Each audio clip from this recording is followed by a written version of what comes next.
saw suburban women turn out in force for Democrats, inspired by dislike of Donald Trump. One suburban female told reporters, quote, "I know the economy is doing well, which has helped my family tremendously, but as a woman, I'm easily manipulated through my emotions until I'm virtually incapable of reason, and so I voted against my best interests because Donald Trump has a big, scary voice, and authoritative men on TV told me he was bad. I'm simply not going to stand by and let things get better for me and my family as long as I can be coaxed into hysteria over Trump's manners and insensitive remarks.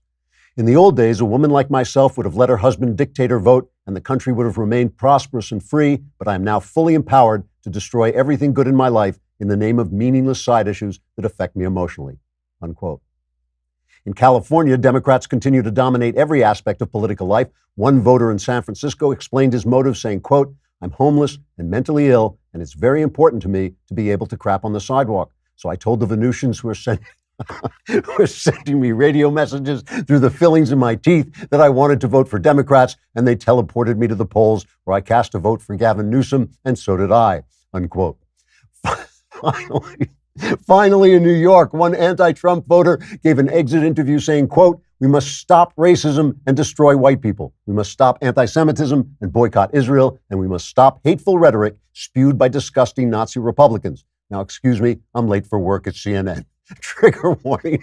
I'm Andrew Klavan, and this is The Andrew Klavan Show. I feel hunky-dunky, life is tickety-boo. Birds are winging, also singing hunky-dunky-doo. Ship-shape, tipsy-topsy, the world is zippity-zing. It's a wonderful day, hurrah, hooray! It makes me want to sing. Oh, hurrah, hooray! Oh, hooray, hurrah! All right, I had to write that opening late this morning and didn't have time to rehearse it enough. Okay, well, I hope you enjoyed the show last night. We were up all night. If I pass out or doze off during the middle of the show, you'll understand. But we do have the mailbag coming up. Listen, all day long, you are going to be hearing about this district and that district and these numbers and that numbers and the ramifications of Trump losing the House and winning in the Senate. I want to tell you, and you may not hear this anywhere else, through all that fog, Trump won a tremendous victory that has nothing to do with politics. Trump won a cultural victory, which is exactly what he was sent to Washington to do. It is why the people sent him there, is because they've had no voice. They've been insulted by Hollywood, by the news media, by the Academy. All this time, Donald Trump stood up and fought back. And he fought back. He just ripped him. He ripped him to pieces, and they brought out the big guns, right? They told you you were evil. They told you he was evil. They told you anyone who came in contact with him is evil. If you voted for him, you had no conscience. Racist, racist, racist, racist, racist. All this stuff they've been telling you for years. They just amped it up. News media, Hollywood, every comedian, every single one of them, they demonized him. They demonized you. And yesterday, the voters turned out, and it was kind of a typical midterm election.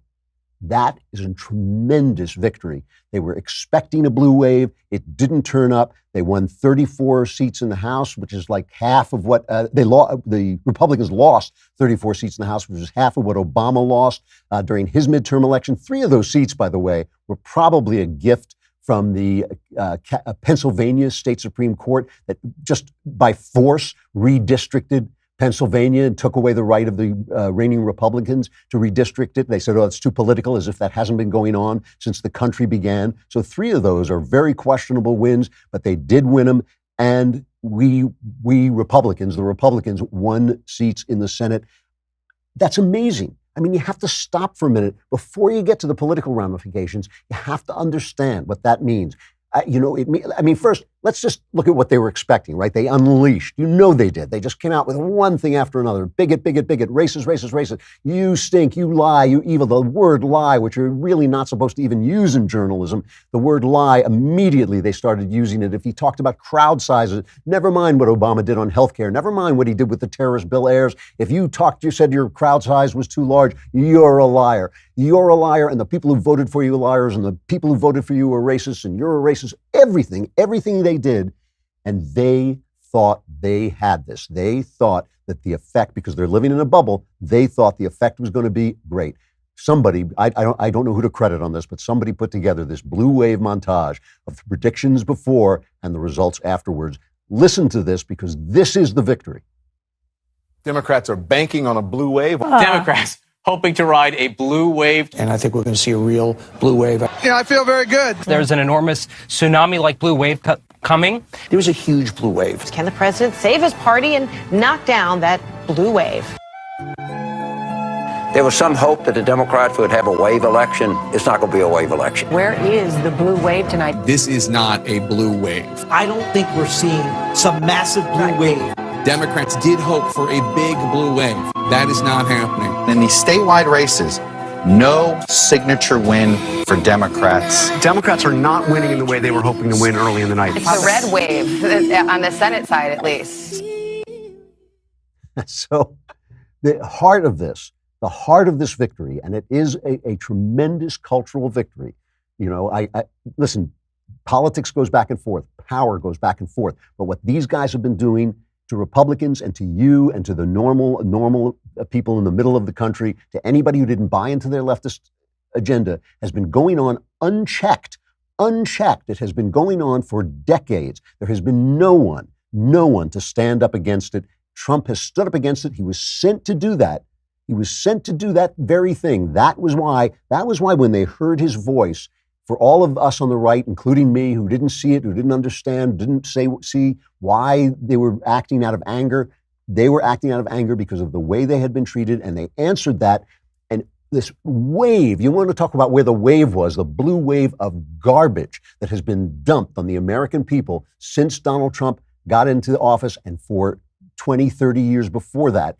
And he answered it, and he walked away. He walked away without a scratch, because this is a normal midterm result. That's an amazing thing. It is an amazing thing. And at the heart of it is Brett Kavanaugh. If you're a regular listener to this show, you knew when Brett Kavanaugh was installed in the Supreme Court, I was in seventh heaven. That's why. It wasn't because a great conservative justice had been elevated, though I hope that turns out to be the case. It was not because of that. It was because they threw everything at him. They unleashed hell on the guy, and they told you again and again, people in suits and ties, people who should be adults, people who should know better, sat on TV and looked at you and said, if you don't believe women, these lying, many of them lying women, if you don't believe women, you stink. You hate women. If you don't believe these women, you are not a good person. You are as good as a sexual offender. You're letting this rapist get to the court. I mean, I've been joking about the fact that he's going to be chasing Ruth Bader Ginsburg around the bench. You know, help, there's a rapist in the Supreme Court. Obviously, it was all a lie. It was all a put-up job, but they threw everything. You have to admit it. You go back and remember the New York Times. I was raped, therefore I believe this person. CNN, certainly, NBC, ABC, they just kept throwing this stuff at you. Because of the teamwork of Mitch McConnell and Donald Trump, they stood up to that. And not only did they win, not only did they install these guys in the Supreme Court, but they won with the people. They won with the electorate. Every single Republican senator who voted against Kavanaugh from a red state lost. Heidi Heitkamp, North Dakota, Claire McCaskill, Missouri, Joe Donnelly of Indiana. They voted against Trump's Supreme Court pick, and all three of them lost. And the one guy who didn't buy in, Joe Manchin in West Virginia, he's the only guy who survived. He's the only guy who survived. And, you know, Trump's campaigning, he went out and campaigned, and that helped his people. And Obama went out and campaigned. He campaigned in Indiana and in Florida, and the Senate flipped. Ron DeSantis won the governorship in Florida against Andrew Gillum. Rick Scott, they say they're going to recount that, but it looks like a clear victory. Rick Scott won the Senate seat over Bill Nelson. In Indiana, Mike Braun over Joe Donnelly. These are places where Obama showed up. The saint showed up. The savior of America showed up. You know, all he would say was me, me, me, me, me. Oh, I'm responsible for this economy that Trump started. In Georgia, Brian Kemp over Stacey Abrams for governor.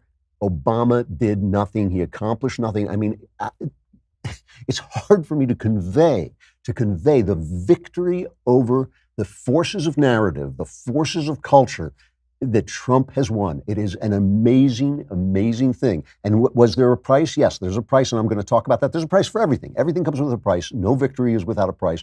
But you have to pause for just a second and say, look at this.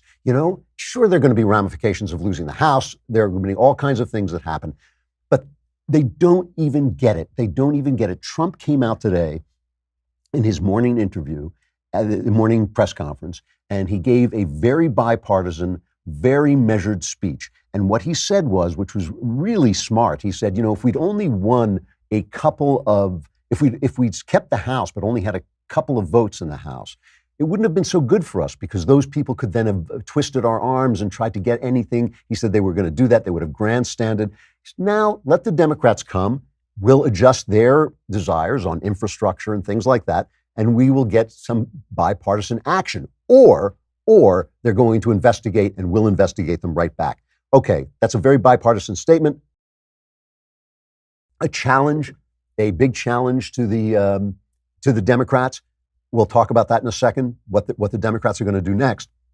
But, this is what he said, and he started taking questions, and Jim Acosta, Jim, look at me, I'm Jim Acosta, started in on him. It was a beautiful thing to behold because these are the losers. These guys are the losers. They deserve to be losers. They don't do their job well. We hate them because they lie. We hate them because they lied for 8 years. And it was just like watching a guy swat a fly. And if you can't see this, if you're just listening, at one point, the woman whose assignment it is to take the mic away from Jim Acosta went to take the mic away because President Trump said he was finished answering questions from him. And Acosta basically manhandled her. I mean, he just wouldn't let her get the mic. If a right-winger, a conservative had done that, it would be the news from now for forever. It would have been the front page picture in the New York Times, a former newspaper. But when Jim Acosta does it, they're going to ignore it. But we're not ignoring it. The people aren't ignoring it. Neither is Donald Trump. And now these guys are nobody. Watch. This is a long clip, but watch this exchange. It is well worth it. Here we go. If you don't mind, Mr. President, that this caravan was an invasion. As you know, Mr. President, I consider it to be an invasion. As you know, Mr. President, the caravan was not an invasion. It's a group of migrants moving up from Central America towards the border with the U.S. Thank you for telling me that. I appreciate it. Why did you characterize it as such? Because I consider it an invasion. You and I have a difference of opinion. But do you think that you demonized immigrants in Not this at all. election No, not to at try all. to keep them? I want them to come into the country, but they have to come in legally. They have to come in, Jim, through a process. I want it to be a process, and I want people to come in, and we need the people. Your campaign. Wait.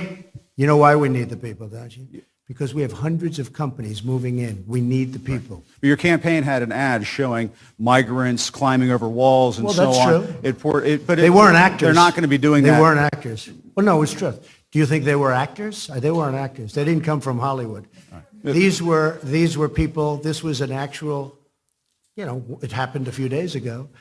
And they're hundreds of miles away, though. They're hundreds and hundreds of miles away. That's not an invasion. Honestly, I think you should let me run the country. You run CNN. All right. And if you did it well, your ratings would be much better. If I may ask one other question, Mr. President, if I may ask one other question, are you worried? That's enough. That's enough. Mr. President, I was going to ask one of the other folks. That's enough. Pardon me, ma'am. Mr. President, that's enough. Mr. President, I had one other question, if I may ask, on the Russia investigation. Are you concerned that you may have? I'm not concerned about anything with the Russian investigation because it's a hoax. That's enough. Put down the mic. Mr. President, are you worried about indictments coming down in this investigation? Mr. President. I'll tell you what, CNN should be ashamed of itself having you working for them. You are a rude, terrible person. You shouldn't be working for CNN. He looked like he was going to come and take the mic himself when he wrestled the woman. And the key question in there, the key moment, which sums up this entire thing, it sums up the entire victory that Trump won last night, was when Acosta said to him, why did you characterize the caravan as an invasion when I, Jim, look at me, I'm Jim, Acosta, say it wasn't? Why? How did you dare? You're just the president of the United States. We're the press. How did you dare to characterize it in a way that we don't approve of and continue to do that when we told you were racist? We told you were deplorable. We told you were hateful, and Trump smashed him like a spider. It is an amazing victory that after all this demonization, all they got was a typical normal midterm election. That it really tells you something. If Republicans can seize hold of this, and you know what, not just Republicans in Washington, if the people here in Hollywood, who whisper to me and come up to me and say, you know, I kind of like what you do. I don't want to raise my voice, because if all those frightened people would just look at how it's done, if all the people who don't make the movie because they're afraid the critics at the New York Times are going to slam it, if all the people who don't say what they mean, in classrooms around the country, who write the papers, these students tell me, yeah, I say what the professor wants me to say so I can get the grade. If all of them would learn from Donald Trump that you can do this and win, the country is largely on your side on this issue. Look, we disagree about things. That's fine. It's fine to be a little bit on the liberal side, fine to be on the conservative side. That's not the point. The point is they want us to shut up if we won't do them a favor and just dry up and die. They want us to shut up. We sent Trump to say, no, here's how we feel. We're going to talk about it. We won't do it. If only the people in Washington and in Hollywood and in the Academy will take this tip, this could be a turning point in the culture. It really could. It's been like this since the 60s. Since the 60s, these guys have been hammering everybody they don't like as racist, as sexist, and all the various ists and phobias and this whole thing.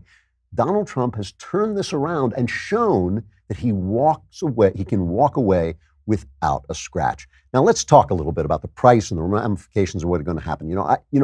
I talk about Trump's rudeness a lot, which makes it hard when he goes after Acosta for being rude. It makes it a little hard because he's so rude. And people attack me. I see people saying, why can't you be more like, Sean Hannity? Even Knowles is probably more kind to him. Why do you have to get the vapors and clutch your pearls? Well, it's because when listen, I get it. But it's kind of like The Man Who Shot Liberty Valance. If you've ever seen the film The Man Who Shot Liberty Valance, John Wayne is the tough guy with the gun who cleans up the West. But he knows there comes a time when Jimmy Stewart, the lawman, has to civilize the world. At some point, we're going to have to go back to talking to each other. At some point, we're going to have to make this the bipartisan country it was. By bipartisan, I don't mean that we agree. I simply mean that we can disagree without killing each other. And so there's a price that we're going to pay. There's a price that we pay for having a guy this rude. Listen, I think it had to be done. I think the thing is, it's just like China. When people say, oh, he shouldn't put tariffs on China, the thing is, we're already in a trade war with China. Trump is just fighting back. And the thing is, we were already in a war of words, of incivility with the press and with Hollywood, and Trump is just fighting back. I understand that. But it doesn't, when you say that women are alienated by him and women in their districts are turning blue districts even bluer, this is part of it, you know this. I mean, if any guy who is married to any girl has had his wife say to him at some point, it's not what you're saying, it's the way you say it, right? Every guy that when I said that was rolling his eyes. Yes, I've heard that. I know that. And you're saying, what difference does it make the way I say it? Listen to what I'm saying. Women are affected by this. We lose women because he is not civil. And so what is the result? What is the result of this? What is going to happen? First, Nancy Pelosi is out there making bipartisan sounds. Let's hear a little of Nancy Pelosi celebrating her victory. And by the way, Trump has been really kind to her, saying she deserves some respect. She's fought very hard for this victory. If they try to take her leader, he wants her in the leadership, clearly. Listen to what she said. A Democratic Congress will work for solutions that bring us together because we have all had enough of division.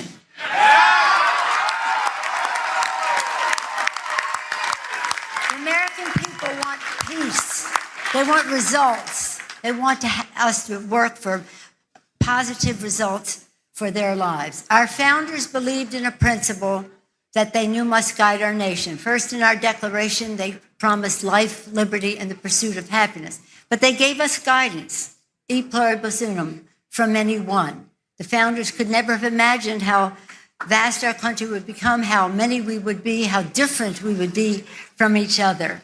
But they knew we had to be one. So that's the noise that Nancy Pelosi is making. The New York Times as well is making this. Don't go for impeachment yet. Don't go for impeachment yet. Don't start. And what Trump said to them is, look, you investigate me. I've got the Senate. We've got committees too. We will investigate you. So that's the challenge he threw down to Nancy Pelosi. She's basically saying, if we do this, if we jam up the government, we're going to pay a price at the polls. She's trying to be civilized. And there are things they can work on. Infrastructure is going to be interesting because the question is not whether we need infrastructure. We clearly do. The question is how you pay for it.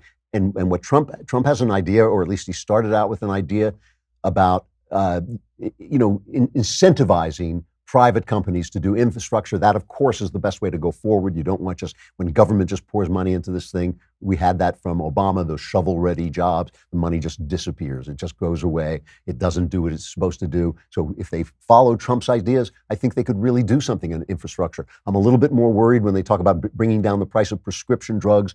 The way you bring down the price of prescription drugs is not by price controls, because that is just going to mean less R&D, fewer drugs down the line, and people won't know that. You will not know that when you get to be old and someone tells you has Alzheimer's, there could have been a pill there to help you, but that pill won't be there. So you got to be careful of the way you control. You shouldn't control prices. You got to be careful of the way you open that up to more competition to do it. But are they going to go this way? I believe they're not. I know a lot of you probably believe they're not. I think you're right. Here's why. Let's listen to Adam Schiff, the Joseph McCarthy of the present day, my congressman, Adam Schiff, and the reporter on MSNBC asking him, who are you going to investigate? Are you going to investigate DJ Jr.? Who are you going to start with? And his response. Greg Miller, who covers national security for the Washington Post, tweeted tonight that you, as the new chairman of the House Intel Committee, will bring back Trump Jr. You'll bring back perhaps Roger Stone or Paul Manafort, other witnesses. Do you have a list? Do you know what you're going to do as the chairman? And are you able to tell us who you want to bring back? I'm not able to tell you that tonight. We're certainly going to look at the work that we were able to do. We're going to look at the work that the GOP obstructed on our committee. And it was really worse than abdicating the responsibility of the committee. The majority went further to be complicit in the president's attacks on the independence of the Justice Department, on the men and women of the FBI, on our intelligence community. So we also need to restore the relationship between our committee and the intelligence community and law enforcement. But look, at the time when we formally take control of the House, that won't be until January. And we'll have to see what Bob Mueller has been able to do and what Bob Mueller has been able to say, either via indictment or via report. And that will also guide what we intend to do in our committee. Okay, so the question is, and Trump was asked at the press conference, can you do both? Can you both have investigations but also work together? And Trump said, no. Once you start investigating me, I'm going to start investigating you, and that's what we're going to do. So who's going to win? Well, I think it's pretty obvious. I think it's pretty obvious that it's going to be Adam Schiff who wins and not Nancy Pelosi. It's going to be the investigation impeachment gang. Why? I will show you a clip that will explain why. Here's billionaire Tom Steyer, who is one of the big supporters of the Democrat Party and represents the donor class and the base that are egging them on. He's sending the money, he's bringing the dough, and this is what he says. This is a president who is breaking all of the norms, all of the laws on a daily basis. When you watch what he's done at the end of this campaign, when you see the ad he ran, when you see him saying to law enforcement officials, you should go to the polls to prevent completely fictitious voter fraud, but actually to intimidate voters. Mm-hmm. This is someone who's breaking his oath to the American people, his oath to the Constitution, and those are high crimes and misdemeanors, and it is urgent to get him out. So listen, there are going to be people who tell you that if they investigate and if they try to impeach him, it's going to be good for Trump in 2020. There are going to be people who tell you that if there's bipartisanship, that's going to be good or it's going to be bad. People are going to tell you, oh, the numbers are telling me what's going to happen in 2020. I don't report on the future here because I don't know what the future is, because it's the future. It hasn't happened yet. There are going to be events. Listen, this is the Trump era. All kinds of things are going to happen. Ruth Bader Ginsburg could keel over. There could be shooting. We don't know what is going to happen, and all of that is going to have an effect. I do not know the future. I'm telling you that right now, we on the right have scored a major, major cultural victory. We have beaten back this blue wave, and our reaction to Kavanaugh has been verified and legitimized by the American voter. This is an amazing thing. This is an amazing thing. It hasn't happened in a long time, not since Reagan. It really hasn't happened since Ronald Reagan that an American president has turned back this tide of anger, and that tide has gotten bigger and bigger and bigger. You know what?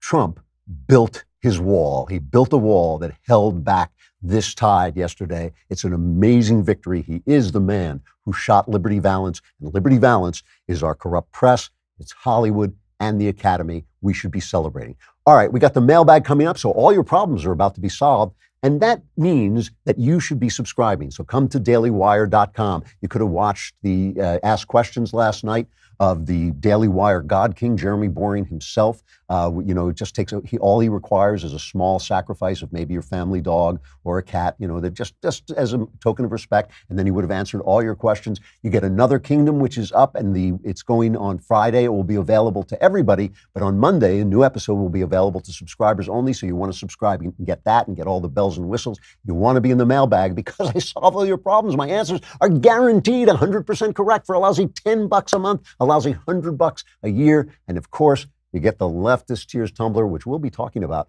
a little more later. Come over to dailywire.com and subscribe. The mailbag is on its way.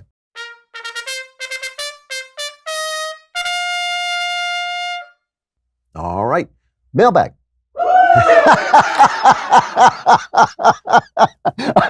I take it you don't have, somebody forgot to bring in the Lindsay tape, huh? It's like, well, it's good.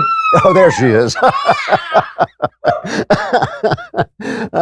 Listen, that's not faked either. This is natural excitement they have at the mailbag because they just think this is great. All our audience is about to have all their problems solved. All right. From Philip, dear Lord King Claven, High Master of the Universe. That is, in fact, my proper title. I'm 18 and have just recently gotten into politics, and I'm struggling with feelings of hatred for Democrats, due mainly to their constant lies and misrepresentation of my religious and political views. As a Christian, I believe that hating someone is wrong, and I would really appreciate your advice on how to deal with this matter. Thank you for your time. You're right.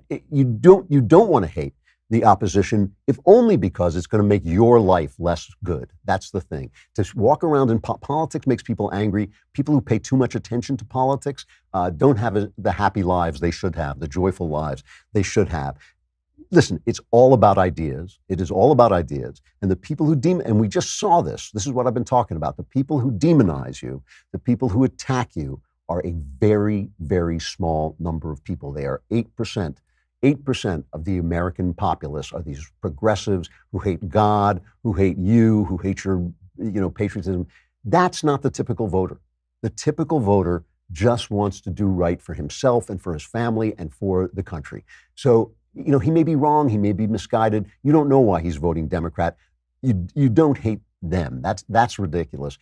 Focus on the ideas. Don't focus on the people. Politics is about ideas. It really is. And, when people are dishonest, it's aggravating. But most people on the left, are trying to do right. Most people on the left, there are plenty of people on the left who do worship God. They disagree. But if you sat down and talked to them face to face, you would find, oh yeah, I get this. We actually agree on more than we disagree about.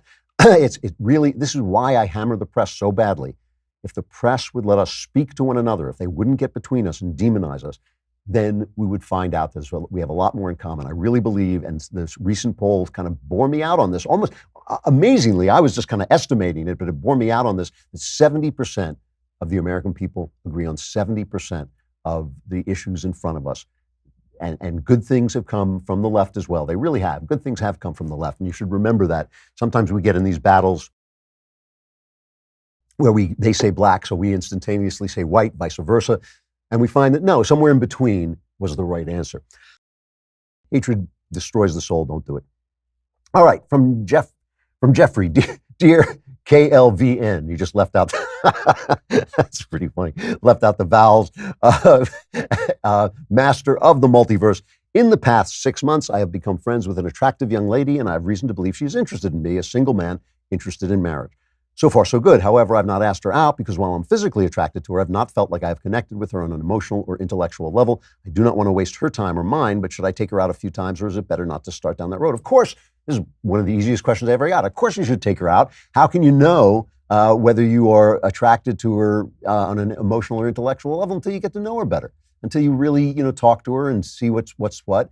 You're physically attracted to her. That's usually a good sign. That usually means, she has something is coming off her. It may just be that she's a cutie pie, but it also may be that something, some atmosphere of her soul is coming off her and it's drawing you to her. You got to get to know her. Don't drag it out. Don't lead her on, but give her a chance to get to know her and find out what's going on. Why would you not? I don't understand why you would not. It just seems that is why people go out together, to find out whether, they like each other. From Brennan, pardon me. Question, Supreme Leader and Lord of the Multiverse, Klavan. May there never be any E's in your title. I get it. So Supreme Leader, as all the E's have been removed. I have been a Christian all my life and have struggled with depression on and off since my teen years. Today I have a beautiful wife and a 2-year-old boy and a little girl on the way. When I watch your show and see you speak, what strikes me the most is the joy that I can see in you. I desperately want my children to see that joy in me as they grow up. How are you able to be so joyful, seemingly regardless of the circumstances? That's a really good question and a really smart reaction, because you do want children. It doesn't, I used to say this to my wife, it doesn't help if you do the right thing. It doesn't help if you teach them the right thing. You have to show them that it is a joy to do the right thing, that it will enhance your life. And that is what children learn, and that is what they follow, and without becoming grim. First of all, you're right. I am a joyful person. That is absolutely true. I am a joyful person. That does not mean I'm happy. Okay, I always have to make this distinction. We have to talk about what joyful is, right? Because when sad things happen, I'm sad. When happy things happen, I'm happy. I have a range of emotions. There's a wonderful Zen story about the great Zen master. And what was great about him, when he was murdered, they said you could hear him screaming 3 counties away. In other words, he reacted to life as life came to him and was completely in life and completely present in life. And that was where his Zen mastery came from. So I always compare joy to living life as if you were watching a movie. And that's not a perfect metaphor. You're not watching your life, you're living your life. But when you watch a movie, sometimes the scene is sad, sometimes it's exciting, sometimes it's dangerous, sometimes it's happy. But if it's a great movie, you're always loving the movie. That is what joy looks like. That's what joy looks like. And listen, I'm not setting myself up as like the perfect example. I'm sure I could be hit with enough grief, enough illness to sap the joy out of my life. But having been through some grief and having been through some illness and having been through, ups and downs like most people, if you live long enough, all those things will happen to you. I can tell you that my joy has survived those things. What is the source of joy? All right. Joy, I believe that joy is the natural state of man and the rational state of man. And that means you have to question yourself, why am I not feeling joy? If you are not feeling joy, it is, I believe, because you're not seeing reality clearly. You're not seeing reality realistically. Let me see if I can explain this. Life is good. Life is a good thing. You love life.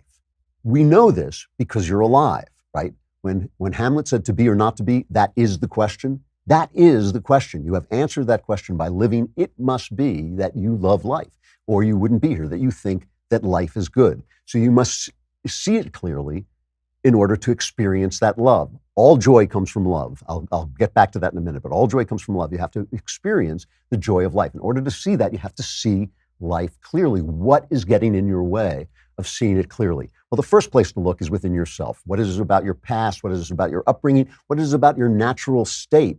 Maybe just the way you were born that keeps you from seeing clearly. Is there something inside you that is where you're locked in something from yesterday, where you're angry at your father or your mother, or they twisted you in some way that's no good, or you had experiences that are lingering, traumas that are lingering? Deal with those. Deal with those. If it takes therapy, use therapy. If it doesn't, you can just think it through, get rid of that, and then start to look at other people and life in a realistic way. What do we say? What are the typical mistakes we make about life? 1, that we have some control over the future. 2, that we are good people. That is one of the big things. 3, that other people are somehow worse than us, or they should be good and they're not. One of the wonderful things about actually coming to God and talking to God honestly is you find out you're not a good person. You're not the person you were meant to be. There was a person that you were meant to be who is better than the person you are now. You may never get to be that person, but you can turn in by turning to God. You will turn in the direction of that person, and that will make you more joyful all the time. Life is full of suffering, and life ends, right? It ends. So if today things are going well and you're healthy and you have all the things that you need, you have enough to eat, you have a roof over your head, your children are fine, it's a good day. It's a good day, right? You don't have control over the future. Now, again, all of your joy, check it out. I mean, check it yourself. What makes you joyful? When do you feel joyful? You feel joyful when you love stuff, right? One of the funny experiences of writing my memoir is all the time when we were raising children and having children, my wife and I would say to each other, more love, more life. You know, when you have more love, you have more life. And it would be a saying. We would just bat it back and forth when the new baby was born, we said, more love, more life. When my wife read my memoir, she was my first editor, and she read the memoir, she said, I don't remember saying that. She didn't remember it at all. We used to say it all the time. But it is true. The more love, the more life, the more joy. When Jesus says to you, love God, love your neighbor, that's not a moral instruction. That is not do this so you will be a good boy and I will let you into heaven. It's a secret of life. He's telling you the secret of life. Love God, love your neighbor. You get more joy from the more the thing you love is worthwhile, the more joy you get. So when you love God, you get a lot of joy. When you love people, you get enormous joy. When you love football, you get a little bit of joy, right? It's not really that worthwhile. You know, I love doing puzzles. That gives me a certain amount of contentment and joy. I love my work. That gives me a lot of joy. The more things you love and the more you notice that love, the more you notice what you love and the more you follow the love in your life, you will follow your way to joy. So, I mean, those are the answers. Look at yourself. Take a good look at yourself. Get a realistic picture of yourself. What is getting in the way of your realistic view of life? What is getting in the way of your joy? Look at life and develop a tragic sense of life, because when you develop a tragic sense of life, you realize how good things are. I always, Ben said last night he's a natural pessimist, and I always tease him that he is always sorry that it's not 1958, and I'm always glad it's not 1938. I think my approach to life is more realistic because 1938 does come along, and if you ain't in it, you should be happy. Optimism and joy are the only approaches to life that make sense if you are healthy and if things are going well, or even if you're just healthy, because even in the times of trouble, you will find there are things that you love and those things will give you joy. And always, always, if you are here, you love life. So you should be full of joy. I hope that's helpful. I know it's a hard thing to do. It's a lot to do. It takes practice. It takes insight. It takes life. You need time to figure it out, but it can be done. And I swear, I tell you, if there is a tool for getting there, if I could give you a wrench, it would be Jesus Christ. That would be it. Because once you start to listen to Jesus, not your church, Jesus is not your preacher, Jesus is not the people telling you who Jesus is. Once you go into the book and listen to him, once you go into prayer and listen to him, he'll take you there. He really will. All right. Question from Darth Clavin. This is from Andrew. To Darth Clavin, Dark Lord of Satire. Is the media's portrayal of rural America and the working class as backward, ignorant, or buffoonish a cause for the division in the U.S.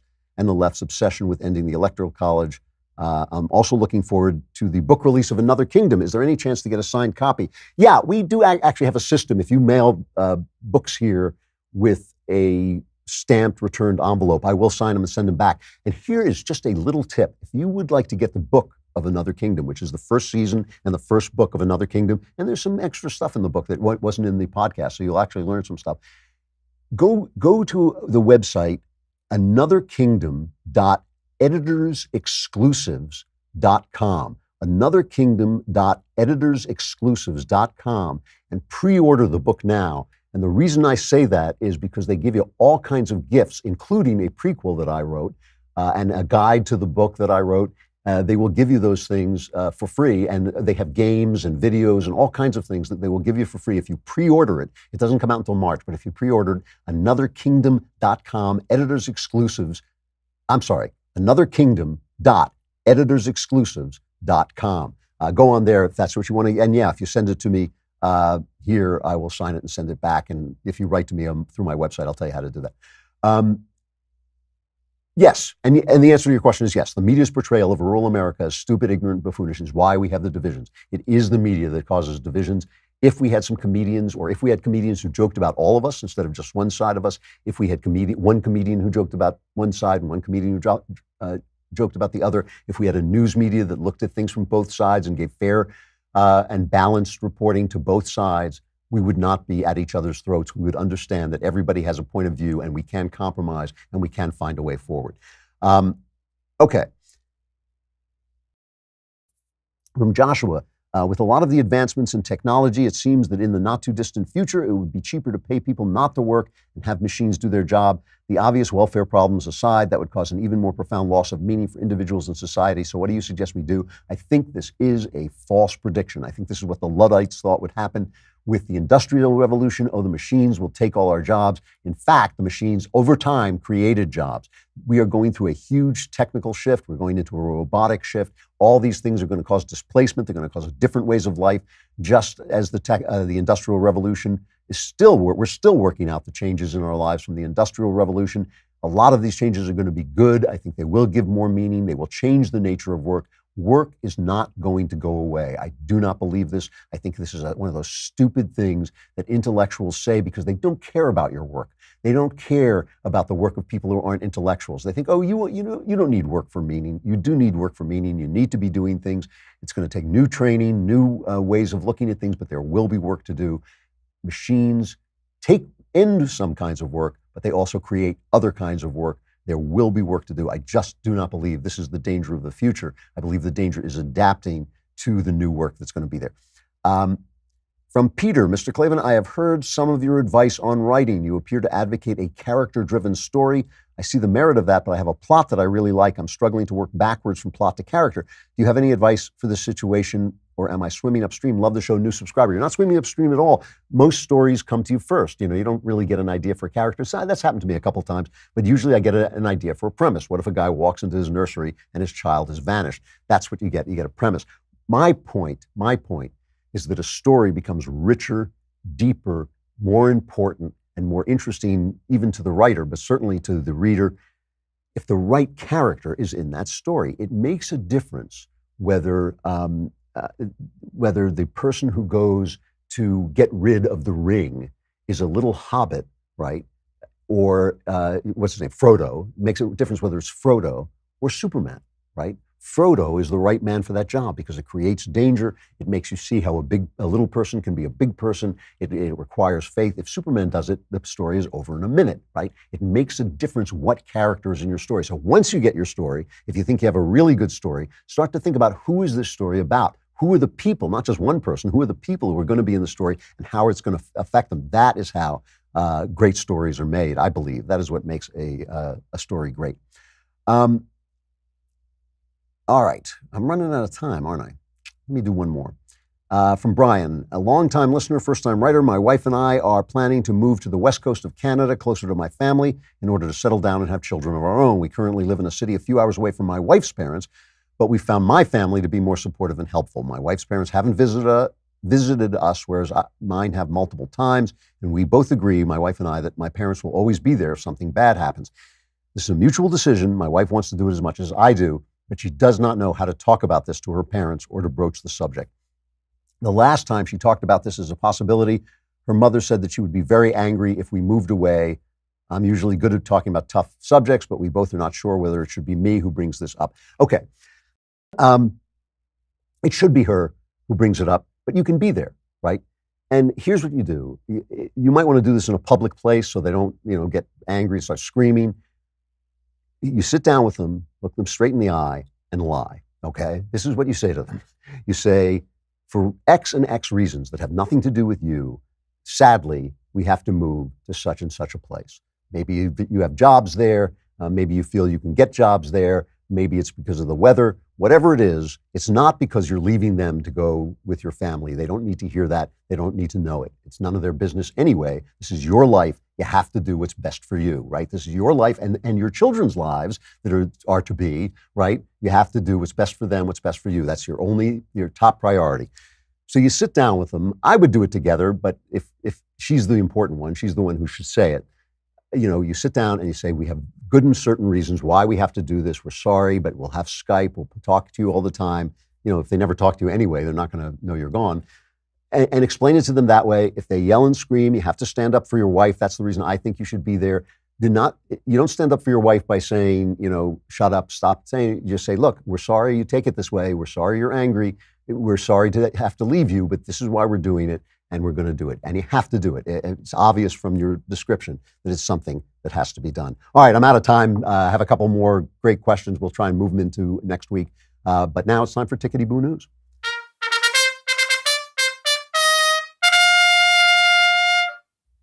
That, by the way, is actually Rob playing the trumpet. Not everybody knows that. When I was at UCLA the other day, and Knowles and I, by the way, are going to be at Marymount Loyola tonight. So if you want to come to Marymount Loyola, Knowles and I will both be there. We will actually be doing a soft shoe. No, we won't. We'll be answering questions and talking about the election. Somebody asked me about the Leftist Tears Tumblr. And he said, if you want to reach out to people, and by the way, we've actually talked about this behind the scenes. If you want to reach out to people, is it right? You want leftists to come and listen to you and change your mind. Is it right to be making fun of people with the Leftist Tears Tumblr? And of course, I think it is. It's alienating to some people. The problem we have is they just taste so good. If I want to show you just a little bit of one of the reasons we love the Leftist Tears. Everybody's talking about Beto O'Rourke. And of course, the left's idea is, oh, yes, he lost, but he really won because now he'll be president. And the thing about this to me is I'm not, the guy is a massively talented campaigner. I know people in the Cruz campaign, they said, man, this guy was great. He did a great job. We had to fight him with everything we had. They just eked out a victory. But the thing is, the media has been protecting him. And because it's only in Texas, we, the national right wing, have not come out and started to. But the thing is, he's a make-believe guy. He calls himself Beto. It's supposed to mean he has some connection to the Latino community. Cruz is an actual Cuban American. He calls himself a man of the people. His father was a millionaire. He was a millionaire real estate guy. Cruz is the child of refugees. Beto lied about a hit and run where he was in a hit and run accident, actually disappeared. He covered up a shady deal where he helped his, force people from their homes. He was the kind of pretty face that fronted for this. I'm not sure he's going to survive the national attention. He may be talented, but I'm not sure he's going to survive the national attention. Someone who did survive, however, was Dan Crenshaw. He won in his district in Texas. He's, remember, the guy that they made fun of for losing his eye to an IED. And here's Dan Crenshaw accepting his victory despite the jokes from Saturday Night Live. It's been an interesting last 72 hours for us, right? Yeah. Have you guys heard of that? Yeah. It was a little interesting. People ask us, are you offended? I'm like, well, I'm from the SEAL teams. We don't really get offended.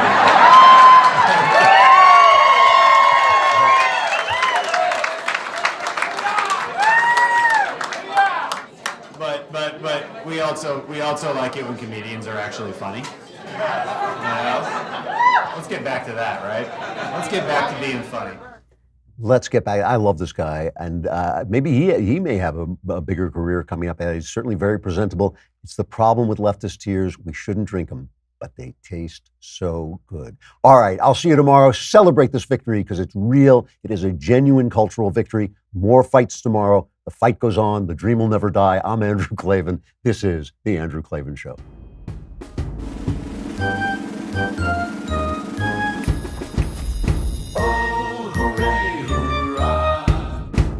The Andrew Klavan Show is produced by Robert Sterling. Executive producer, Jeremy Boring. Senior producer, Jonathan Hay. Our supervising producer is Mathis Glover. Technical producer, Austin Stevens. Edited by Alex Zingaro. Audio is mixed by Mike Cormina. Hair and makeup is by Jesua Alvera. And our animations are by Cynthia Angulo and Jacob Jackson. The Andrew Klavan